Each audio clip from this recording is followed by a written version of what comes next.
Olá, sejam bem-vindos para mais uma aula da nossa disciplina de higiene, profilaxia e terapia animal do curso de zootecnia da Universidade Federal do Rio Grande do Sul.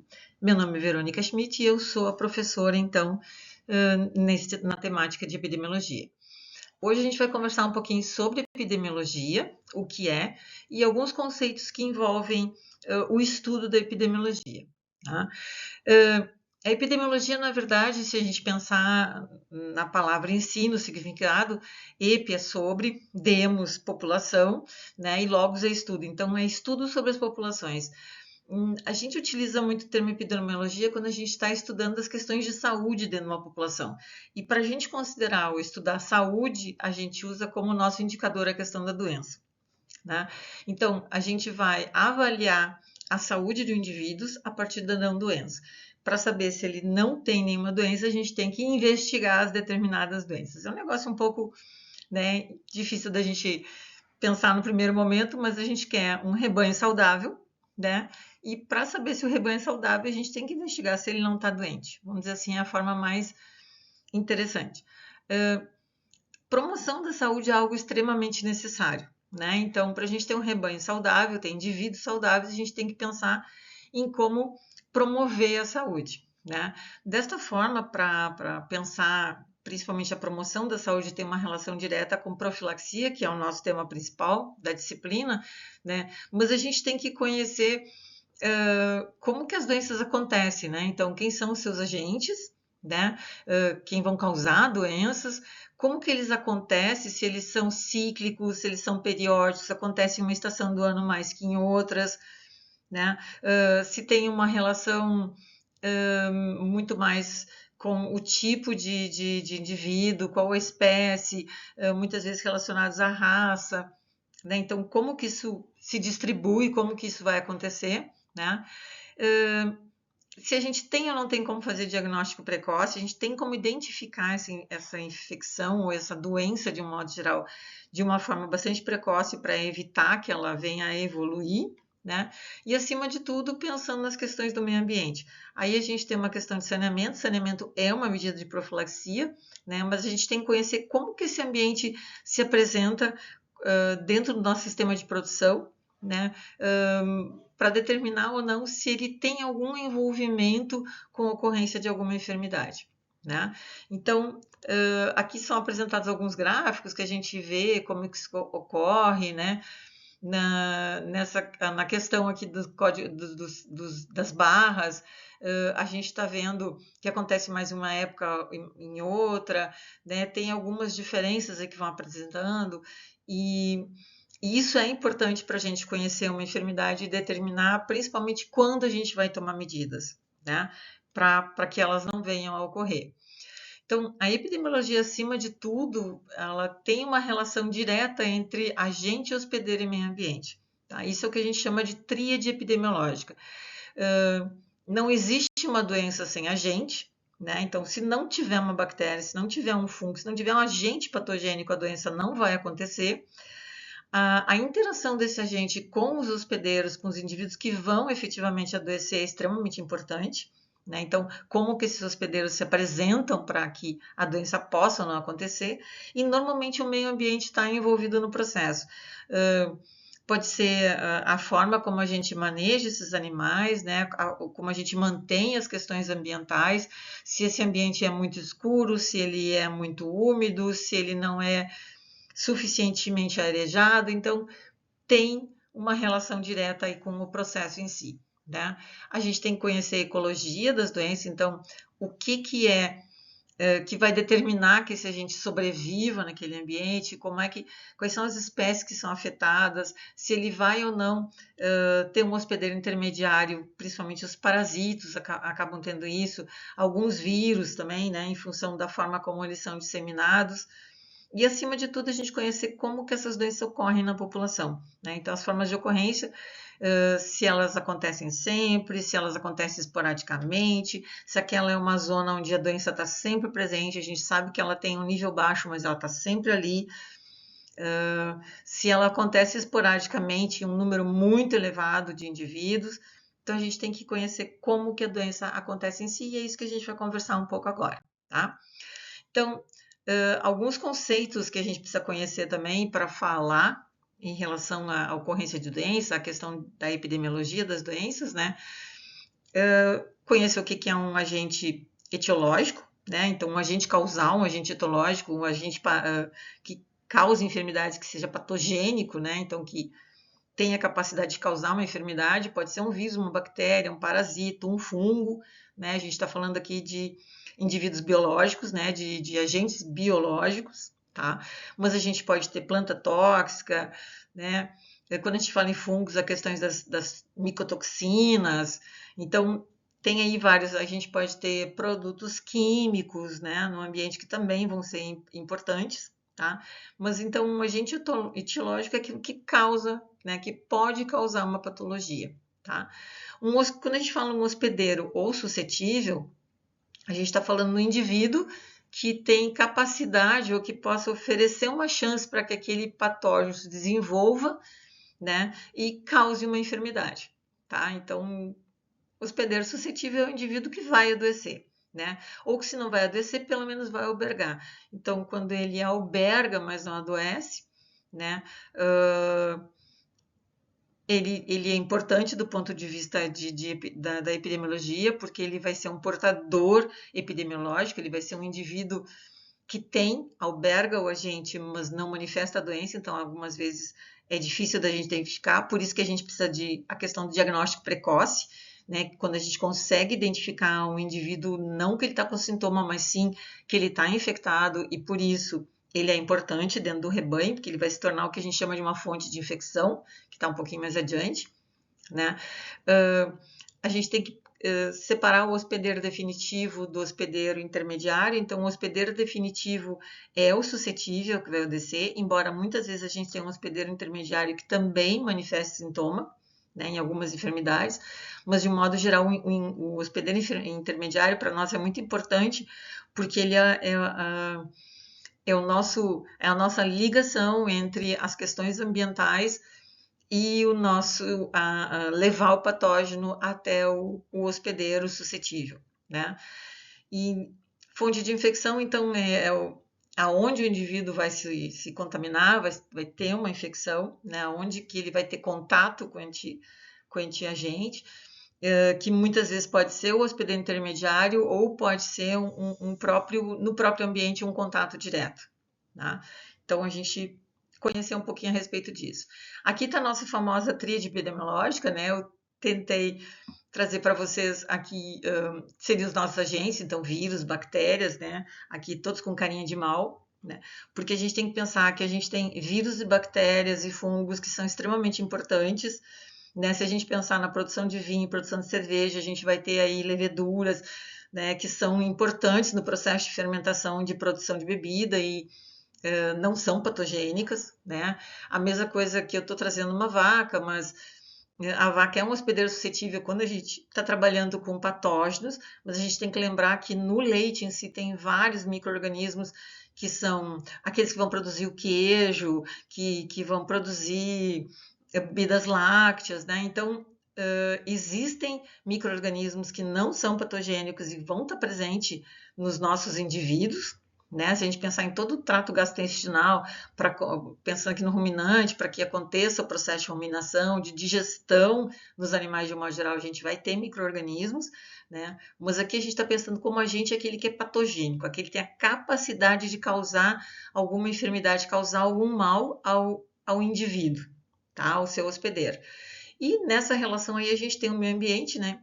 Que é onde, dependendo do ambiente, é onde a gente vai ter esse suscetível, né? Esse hospedeiro vai estar, ele está num processo de produção, né? Ele pode estar num pasto, ele pode estar numa área encharcada, ele pode estar dentro de um confinamento que não seja arejado o suficiente, que não tenha ventilação, que seja com um número muito elevado de animais, né? Então não tenha espaço suficiente, não tenha as condições adequadas para aqueles indivíduos, se ele não for limpo de forma adequada e de uma forma constante, se a gente pode ter bebedouros que não são limpos e por isso se torna um problema, né?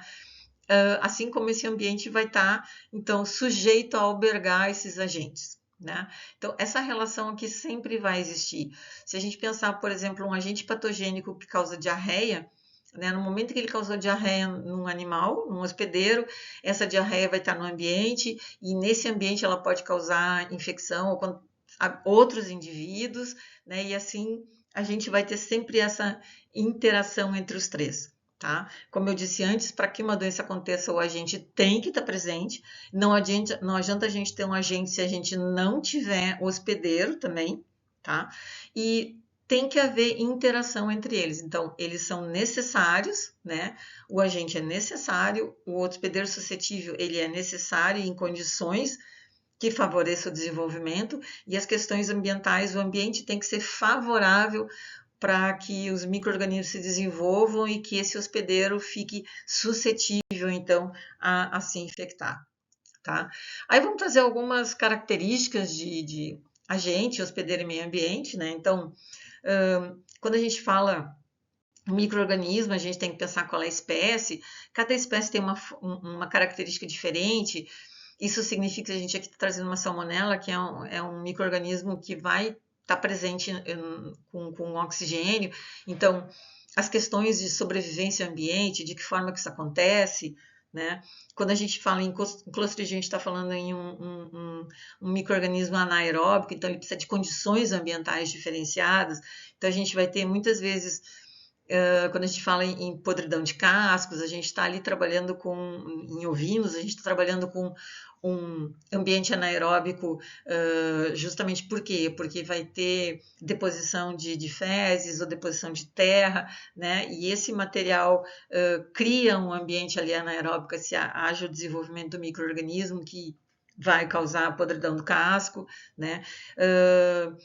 No caso de salmonela, já está comprovado que ela fica no ambiente, por exemplo, de um abatedouro, né, na baía de espera, que os animais ficam em jejum hídrico, né?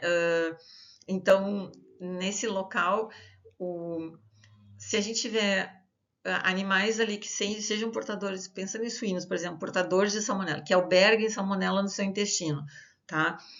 Defequem ali. Se a higienização desse local não for adequada para um próximo lote de suínos a serem abatidos, o tempo que esses animais vão ficar em contato com essas fezes que são contaminadas por salmonela é suficiente para eles chegarem até o abate e já ter salmonela no seu intestino e nos seus gânglios mesentéricos, tá? Então isso é muito rápido, acontece de uma forma bastante rápida. Quando a gente está falando em parasitos, então tem todo o ciclo aqui, o envolvimento do ambiente direto, né?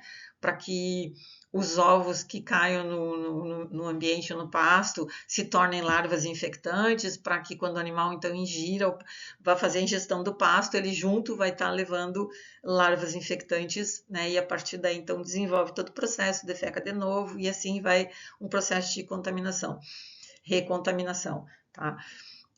Dependendo aqui o tipo de micro-organismo que a gente vai acabar tendo a presença de um hospedeiro intermediário, né? Então, se a gente pensar nos arbovírus, né, que nem dengue, essas enfermidades são transmitidas por mosquitos, a gente tem alguns vírus que acontecem em animais que também são transmitidos desta forma, né? São os arbovírus. Então, a espécie do agente é importante, a dose infectante, né? Às vezes, uma colônia bacteriana não é o suficiente, um vírus não é o suficiente para causar enfermidade, ele precisa ter uma quantidade maior, né? Então, ele tem o que a gente chama de dose infectante, o quanto daquele agente está presente, né? Se vocês lembram da parasitologia, quando a gente faz a contagem de ovos por grama de fezes, né, que é uma das formas de identificar se o animal está parasitado ou não, o número de ovos que a gente conta é o determinante para se precisa ou não fazer determinação desses animais, né? Então, o fato de ter um ovo nas fezes não quer dizer que tenha que determinar esse animal, tá? A mesma coisa, fatores de resistência, né? A gente tem fatores intrínsecos do animal que levam à resistência. O fato dele estar bem nutrido, muitas vezes ele não significa que ele vai ser resistente, mas ele vai ser resiliente, né? Então, animais em bom estado nutricional, com bom score corporal, eles conseguem ter uma carga parasitária elevada e mesmo assim não manifestar sintoma, não perderem peso, não terem diarreia, porque eles têm o suficiente para nutrir a si e também aos parasitos, né? Então eles se tornam resilientes, tá? Então isso é extremamente importante a gente pensar em como que esses agentes causais vão se dispor naquele processo produtivo, né? E de que forma que eles se encontram ali. Tá. Aqui a gente está falando em relação às questões do meio ambiente, aí entra as questões de manejo, né? Então, quando a gente está falando em sistemas de ordenha, aqui a gente tem 2 sistemas, né? Que são os animais ordenhados ainda com tarro ao pé, então ordenhadeira com tarro. Aqui a gente já tem um sistema bem mais sofisticado, vamos dizer assim, a questão do sistema carrossel, né? Onde existe toda uma automação. Aqui hoje a gente já tem a questão dos robôs que fazem ordenha também.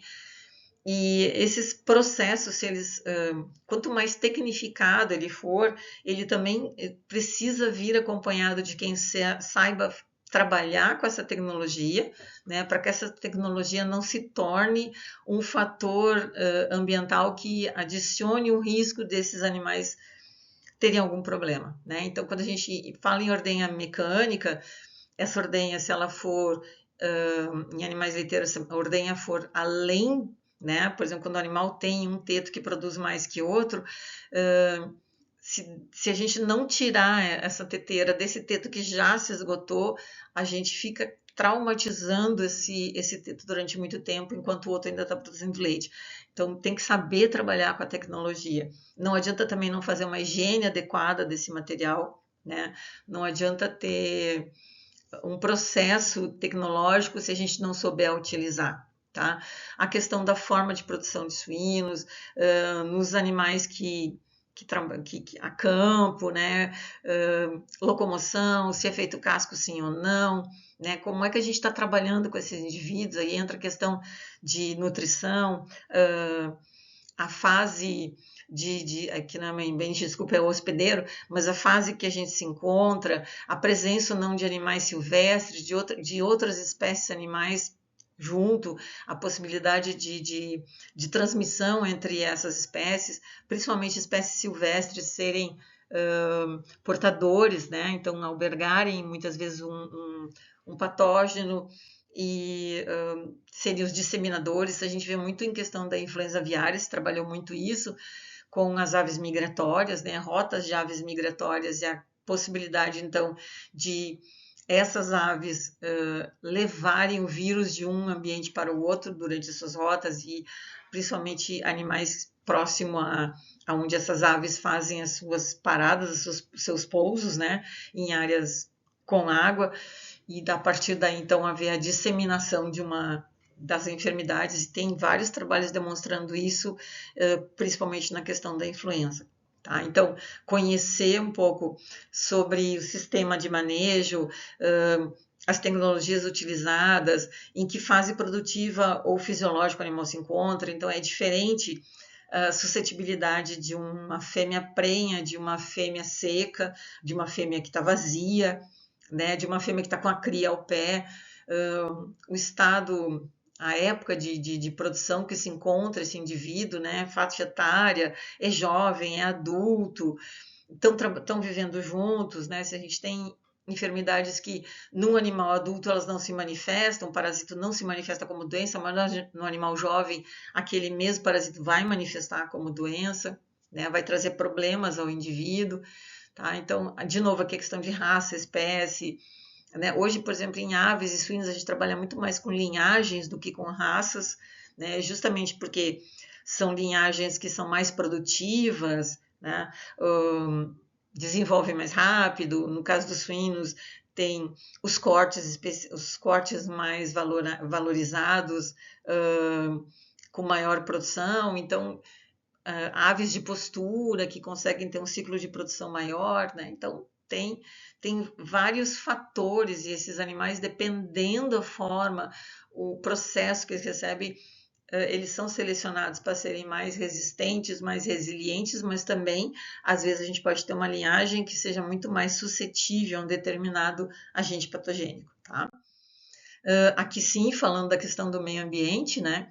Então, os fatores como a instalação, a gente tem aqui um campo alagado, né? E isso é importante para quando a gente pensa em problema de casco, em transmissão de alguns patógenos, por exemplo, parasitos, né? Em área alagada a gente vai ter muito mais problema de facíola, bebedouros, se esses bebedouros são exposição ao sol, né? Se eles são higienizados periodicamente, de que material eles são construídos, tá?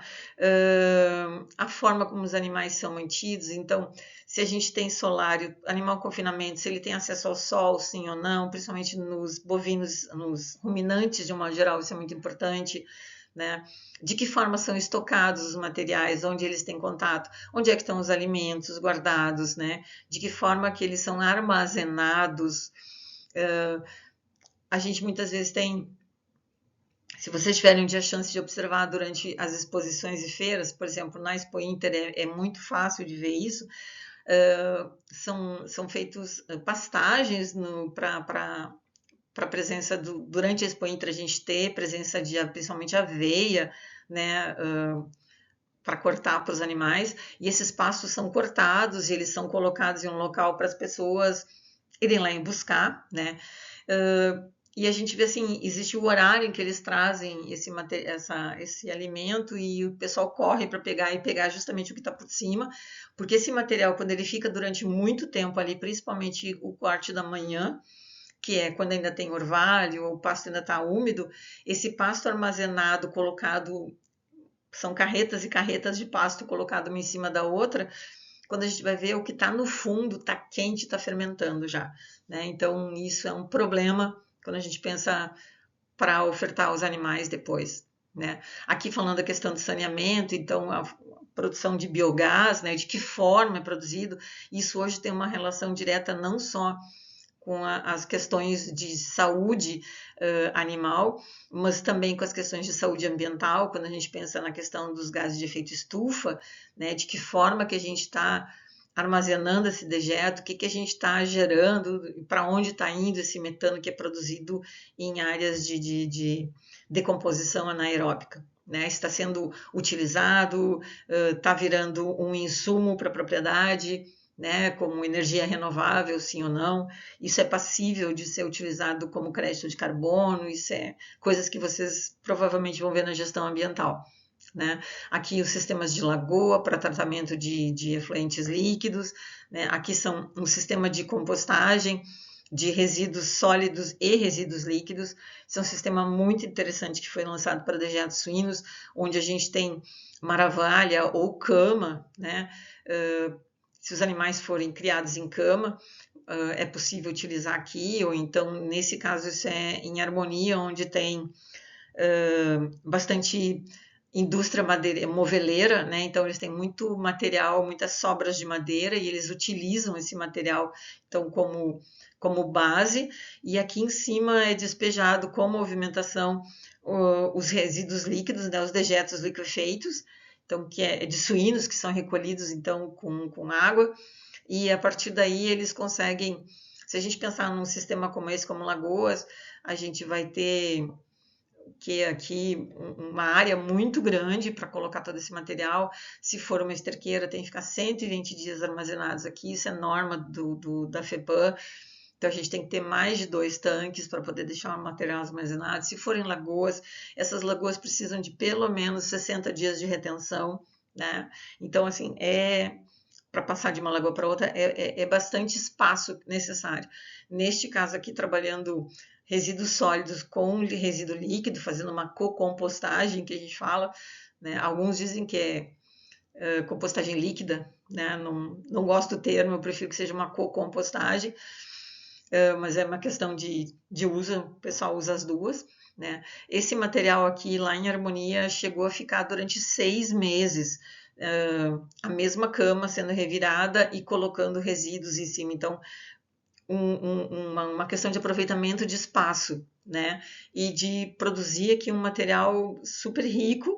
Na época, isso foi há uns anos atrás já, logo que eles implementaram os sistemas, existiam pessoas interessadas, inclusive, em importar, outros países queriam importar esse material, né? E eles estavam vendo a questão de viabilização de como fazer esse processo, e por fim acabou que isso acabou sendo utilizado como matéria-prima, né? Aqui no próprio estado, tá? Mas se tornou algo bastante interessante. Então, além disso, a gente tem que pensar, né, que essa estrutura como um todo, quando a gente está pensando em saneamento, limpeza de bebedouros, drenagem de áreas alagadas, eu estou pensando nas questões sanitárias, mas acima de tudo eu ainda estou pensando também nas questões ambientais, que hoje cada vez estão mais exigentes, né? A partir desse ano, todo e qualquer empresa rural obrigatoriamente vai ter que fazer um inventário de emissão de gases de efeito estufa, né? Então, isso é mais uma atribuição para o pessoal da área agronômica, agrícola, zootécnica, né? Para trabalhar com isso. Então, cada vez mais o ambiente está sendo valorado, ou uma forma da pessoa buscar, né, valorar um pouco mais o seu sistema produtivo, tá? Aqui a gente tem a questão de distribuição das enfermidades, né? Como que elas ocorrem. Então, se a gente pensar, isso aqui seria o quanto de casos eu teria, né, de animais doentes, o número de animais, e aqui a gente teria o tempo, tá? Nesta forma de distribuição aqui, como a gente conhece lá da estatística, né, numa curva de Gauss, eu diria que assim, a gente tem um número pequeno de indivíduos, né? A gente começa a ter casos, tá? Sobe, a gente chega aqui ao máximo de incidência, ao máximo de números de casos que eu vou ter, e depois eles acabam, com o tempo, os animais ou morrem, né? E tem aqueles que sobrevivem. Então a gente acaba não tendo mais a doença. Isso é uma forma de acontecer uma epidemia, né? Aqui, ó, vamos pensar no que a gente teve recente, o Covid, né? A gente começaram a aparecer casos, de repente a gente teve um surto imenso, um número de casos enorme, muita gente morrendo, e por fim a gente teve uma estabilização, uma estabilidade no número de casos, tá? Quando a gente está dentro dessa faixa aqui, vocês estão vendo que aqui tem um dado, uma informação a respeito de um limiar, né? Um limiar epidêmico, vamos pensar assim. Quando eu estou aqui dentro ainda, uma doença que se estabelece periodicamente, vamos dizer agora, a gente, depois que teve esse surto, né, essa epidemia, esse número enorme de pessoas adoecendo por Covid, a gente vai ter casos esporádicos acontecendo, né? A gente não pode dizer que a gente não tem a doença, a gente tem a doença, né? Então, mas enquanto ela está dentro desse limiar esperado, a gente está dentro de uma faixa endêmica. Então, quando a gente tem uma região onde uma enfermidade ela acontece, a gente fala que a gente tem, então, um sistema endêmico, né? No momento em que ele ultrapassa esse número esperado ou estimado, a gente está tendo ou um surto, se for pontual, ou uma epidemia, se a gente tiver em mais de uma propriedade, em mais de um rebanho, tá? Se a gente não tem a doença, a gente diz que a região, a área é indene, né? Então, a gente pode pensar, por exemplo, febre do Vale do Rift, tá? É uma doença que acomete pequenos ruminantes, ela não existe aqui no Brasil, né? Ela não foi identificada ainda, né? Mas, então, a gente diz que a gente é uma zona indene. Só que isso também tem uma relação, quando eu falei, lembra do diagnóstico precoce? A gente tem que ter métodos diagnósticos, e às vezes quando a gente tem enfermidades que não acontecem, né? Que a gente fala que então se é uma zona indene, uma zona livre, que não tem a doença, se eu não tiver um método diagnóstico que identifique essa enfermidade, eu também não sei se ela já não entrou no Brasil, e se a gente simplesmente não identificou ainda, a gente não registrou um caso, tá? Então, é bem complicado a gente falar que é uma área livre de uma enfermidade que a gente também não tem como fazer a identificação dela, né? Fazer o diagnóstico correto da enfermidade. vocês vão ver que a gente hoje, quando a gente fala em aftosa, por exemplo, a gente tinha uma zona livre com vacinação, né? Isso significa que a gente tinha uma zona que a doença podia acontecer, a gente ainda tinha a presença do vírus, né? Tanto que esporadicamente a gente tinha pequenos surtos, né? E eles eram restritos, logo era feita toda uma questão de barreira sanitária, de contenção, para a doença não ir adiante, né? Era todo um cercamento, todo um processo, não entra, não sai, né? A gente vai conversar disso nas barreiras, justamente para aquele foco, aquele local onde começou o processo não se alastrar. Né? Posteriormente, a gente se tornou livre sem vacinação. Tá? Então, foi todo um processo de redução, de tornar os animais não suscetíveis através da vacinação, de reduzir a chance de risco de a doença acontecer, para até a gente poder se tornar uma região, então, livre da doença. Tá? A gente ainda tem muitas regiões do Brasil que são endêmicas, né? Então a gente vai vendo isso, a gente tem regiões que são livres, regiões que são endêmicas e regiões onde a gente tem periodicamente epidemias de algumas enfermidades, tá? Então sempre a gente tem que estar atento quando a gente principalmente vai participar de feiras, de eventos ou vai para uma propriedade buscar animais, a gente ter uma ideia do que está acontecendo naquela região, como que aquela região se caracteriza em relação à ocorrência de doenças, principalmente aquelas que a gente não tem no Rio Grande do Sul, se a gente for trazer um animal para cá. Tá? Isso é algo que os países têm com a questão de importação de carne suína, de carne bovina, né? Então, no Brasil não tem peste suína africana, por isso que a gente consegue exportar carne suína para vários países, né? E isso é algo extremamente interessante, porque quando a gente tem que tomar muito cuidado, principalmente nas questões de não importação de animais, né? Mas muitas vezes de trazer algum alimento, trazer alguma coisa de outros lugares. A gente tem restrições, né, muito severas quando a gente entra no país e a gente traz algum tipo de alimento. Por exemplo, se a gente for para alguns países da África, a gente não pode trazer alimento de espécie alguma, da Ásia também não, porque eles trazem risco para a piscicultura, para a avicultura, para a suinocultura, então, né, aí a gente vai conversar um pouco mais sobre isso nas barreiras, né? Mas é extremamente importante a gente conhecer o que está acontecendo em outros lugares, tá? As formas como isso são divulgados, o que está acontecendo aonde, isso aqui é um mapa de distribuição de doença, né, da encefalopatia espongiforme, que a OIE divulgou, né, então a gente já tinha relato de casos no Brasil, então o Brasil era considerado um país, né, que tinha a doença, tá? Países onde não tinham também, tá? Então é uma forma de demonstrar onde é que existe ou não existe. Opa, pulou.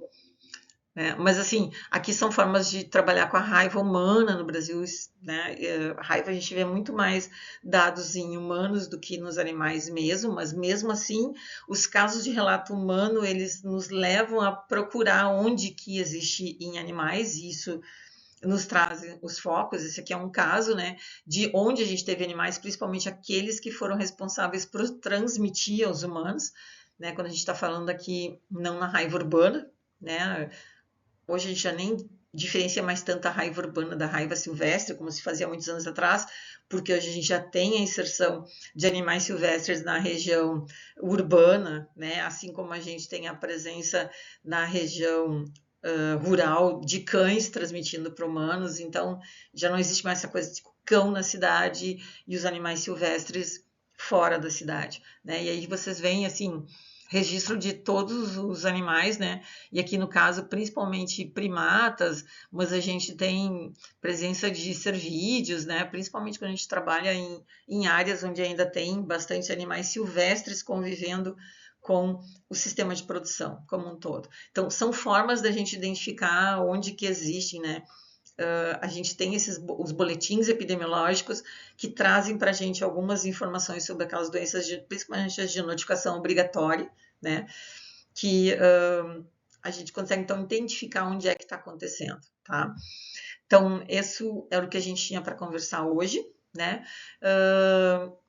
Eu vou estar à disposição para quem tiver dúvidas depois, a gente pode conversar através ou pelo nosso WhatsApp de contato, a gente, né, ou depois, posteriormente, na aula presencial, né? E a gente se vê, então, na próxima aula, tá bom? Um abraço a todos.